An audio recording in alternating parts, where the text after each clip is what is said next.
Hello বন্ধুরা, আসসালামু আলাইকুম। আজকে আপনাদের আমি দেখাবো কিভাবে বাড়িতে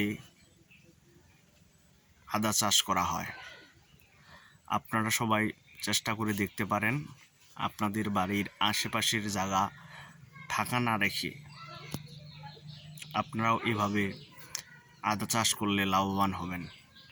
চলুন আপনাদের দেখাচ্ছি কিভাবে আমি আমার বাড়িতে বস্তার ভিতরে বালতির ভিতরে আদা চাষ করছি। চলুন দেখে আসি।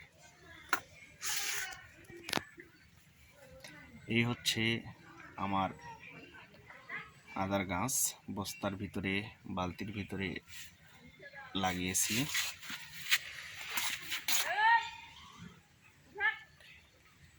আমি সবচেয়ে বেশি জৈব সার ব্যবহার করেছি। আপনারাও জৈব সার ব্যবহার করিয়েন, আপনারা লাভবান হবেন।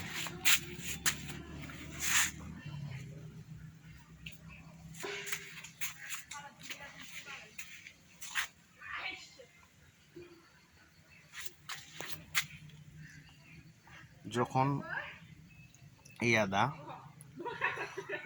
উঠার মতো হয়ে যাবে তখন এক বস্তার ভিতরে, এক বালতির ভিতরে মিনিমাম 4 থেকে 5 কেজি আদা উত্তোলন করা যায়।